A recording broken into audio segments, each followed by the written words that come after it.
Olá, no Didática de hoje eu quero conversar com você a respeito de diferenças e similaridades entre a antiga e a nova aliança.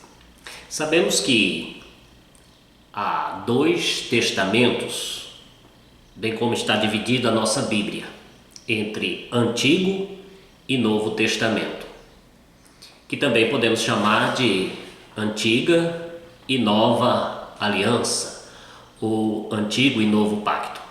O certo é que, quando se diz respeito ao tratamento, ou até mesmo usando o próprio termo, as alianças de Deus para com a humanidade, há diversas alianças que poderíamos chamar de particulares, alianças que Deus fez com pessoas e em fatos e momentos particulares. Mas de forma mais abrangente, geral, nós podemos dizer que a Bíblia nos relata sobre duas grandes alianças de Deus com a humanidade, o que chamamos também, como eu já disse, de Antigo e Novo Testamento. Eu creio que uma das maiores dificuldades para o povo de Deus na leitura, na interpretação bíblica, está em discernir as diferenças e similaridades que há entre as duas alianças. Mas antes de prosseguir mostrando para você as diferenças e similaridades, eu quero deixar alguns textos da Palavra de Deus que vão comprovar essas duas alianças. É preciso que, em primeira mão, a gente já tenha essa noção ou esta clareza que a Bíblia fala de duas alianças. Ela já foi profetizada desde o Antigo Testamento, como podemos ver no livro do profeta Jeremias, capítulo 31, versículo 31, Deus, falando por meio do profeta Jeremias, ele dá essa profecia de que viria uma nova aliança. Veja o que o texto das Sagradas Escrituras diz: Eis aí vem dias, diz o Senhor, em que firmarei nova aliança com a casa de Israel e com a casa de Judá. Podemos entender que, quando a palavra de Deus menciona no Antigo Testamento principalmente casa de Israel, casa de Judá, não está falando propriamente ou somente do povo de Israel, do povo judeu, mas do povo de Deus, os que pela fé são descendentes de Abraão, como trata as epístolas paulinas, principalmente lá de Gálatas. Pois bem, aqui nós vemos no Antigo Testamento a palavra de Deus se referindo já a duas alianças. Por que, professor, está falando de duas alianças? Porque está falando que viria uma nova. Eles estão no tempo da antiga, do Antigo Testamento, e a palavra de Deus está dizendo ali que viria uma nova aliança. Quando chegando no Novo Testamento, nós vamos ver que no momento em que Jesus estava instituindo a ceia do Senhor, como está registrado no Evangelho segundo Lucas, no capítulo 22, e o versículo 20, a palavra de Deus diz o seguinte: semelhantemente, depois de cear, tomou o cálice, dizendo: Este é o cálice da nova aliança no meu sangue derramado por vós. Então está claro aqui também que Jesus está referindo-se a uma nova aliança. Quando nós observamos as cartas ou as epístolas, e principalmente a epístola aos Hebreus, nós temos claras instruções sobre essa diferenciação que há da antiga para a nova aliança, bem como a transposição de uma para a outra, a mudança do pacto de Deus com o seu povo. Portanto, quando nós vemos o texto sagrado de Hebreus, né? Capítulo de número 8, e o versículo 7, 8 e o 13. Eu vou ler esses 3 versículos para nós termos noção dessa mudança, dessa transição, que o livro de Hebreus é o principal livro da Bíblia que nos ensina sobre esta mudança e sobre essa transição da antiga para a nova aliança. Veja comigo, Hebreus capítulo 8, versículo 7. Porque aquela primeira aliança, referindo-se à antiga, né? Aquela primeira aliança tivesse sido sem defeito, de maneira alguma estaria buscando lugar para uma segunda. Então falou da primeira e falou da segunda. De fato, repreendendo-os diz: eis que aí vem dias, diz o Senhor, que firmarei uma nova aliança com a casa de Israel e com a casa de Judá. Nota que o texto de Hebreus faz uma referência ao versículo que já lemos anteriormente lá em em Jeremias 31, 31. Então, ele fala que a primeira aliança, né, está sendo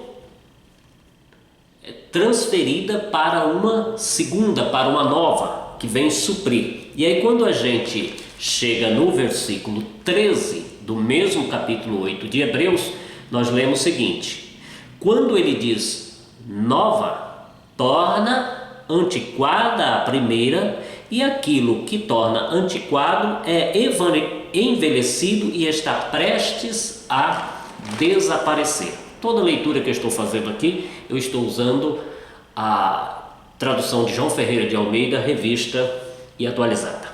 Pois bem, o que nós podemos compreender a partir desses textos que observamos?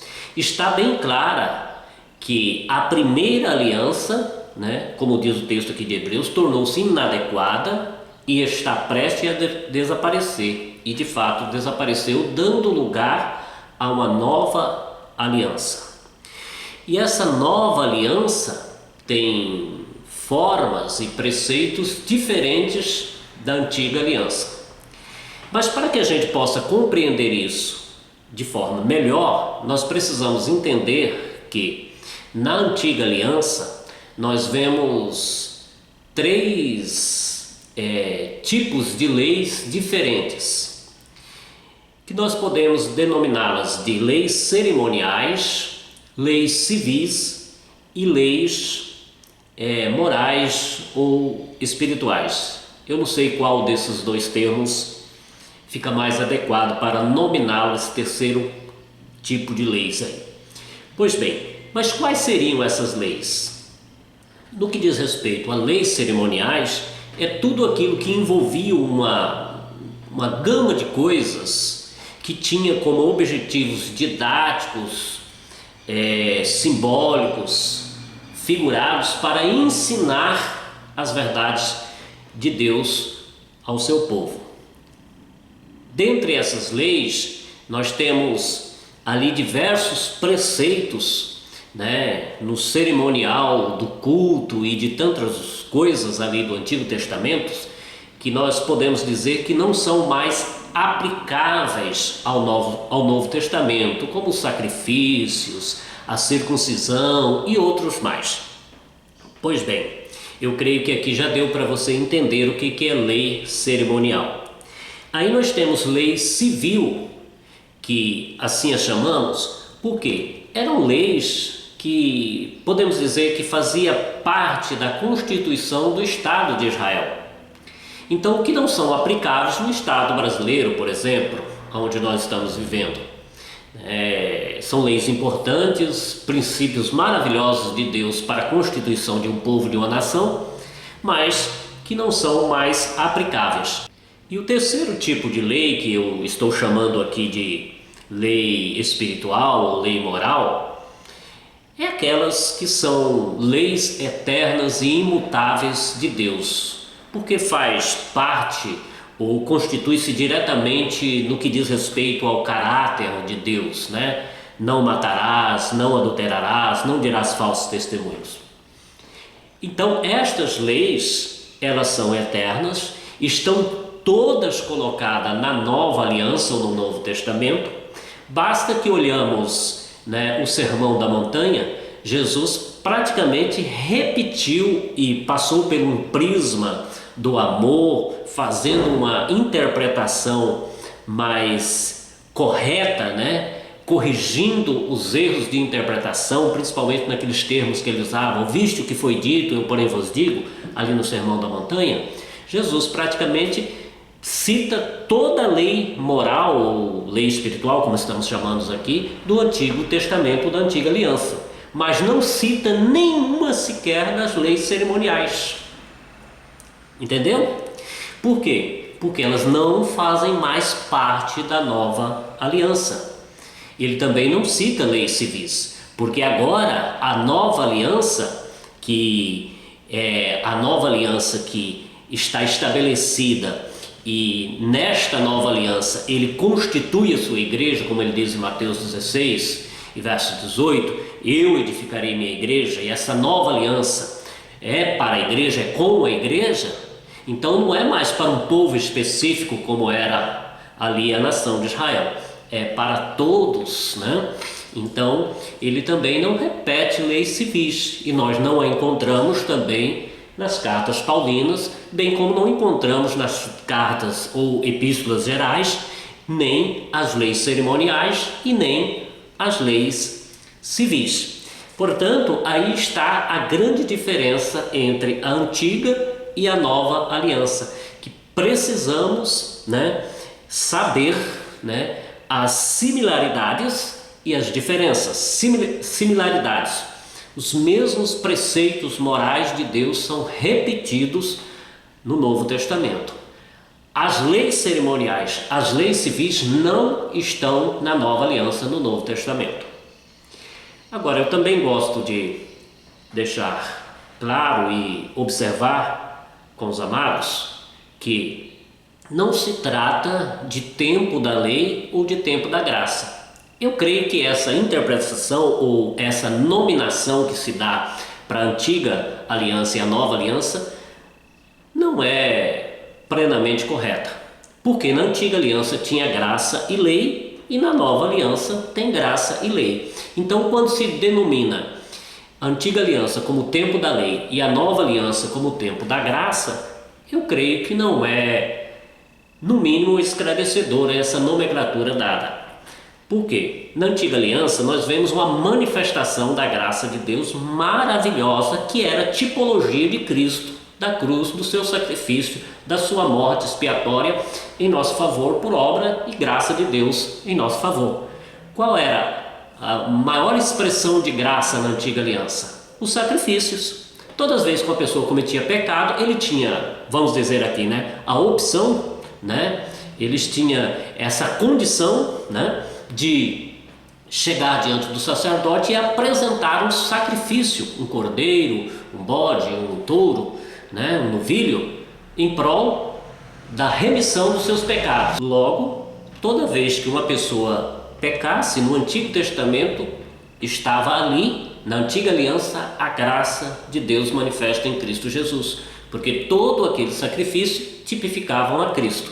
Então, se isso não é graça na antiga aliança, o que seria graça, queridos? Alguém morrendo em nosso lugar. A figura que está no Antigo Testamento, nas leis cerimoniais, era recheada da mensagem da lei ou de qualquer outra expressão que podemos dizer com respeito à graça de Deus.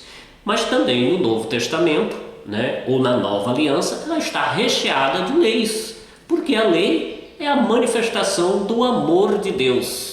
A lei de Deus é a essência de Deus, e Deus é amor, Jesus explica e sintetiza as leis, tanto do Antigo quanto do Novo Testamento, e digo, leis moral, que está tanto no Antigo quanto no Novo Testamento, como os dois grandes mandamentos: amarás o Senhor teu Deus sobre todas as coisas, toda a tua força, todo o seu entendimento, e ao seu próximo como a si mesmo. Mas só abrirmos as páginas do Novo Testamento que nós vamos encontrar uma grande quantidade de preceitos, de ordenanças, de leis para o povo de Deus.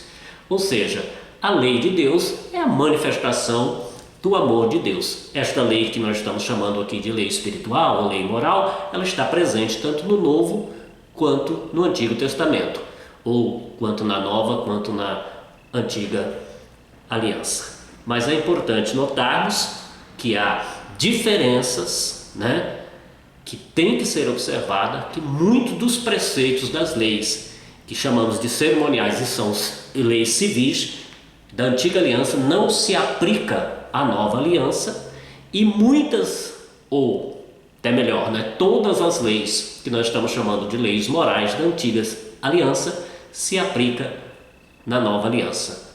E tanto a graça está na Antiga Aliança quanto está na Nova Aliança. Basta notarmos pela revelação das Sagradas Escrituras que ninguém, em tempo algum, nunca foi e nunca será salvo a não ser pela graça mediante a fé em Cristo Jesus. A diferença é que o povo de Deus na Antiga Aliança estava olhando para um Jesus vindouro, e nós, agora na Nova Aliança, estamos olhando para um Jesus que já veio, que cumpriu o seu propósito de morte e ressurreição na cruz para a salvação dos pecadores que nele crê e arrepende-se dos seus pecados.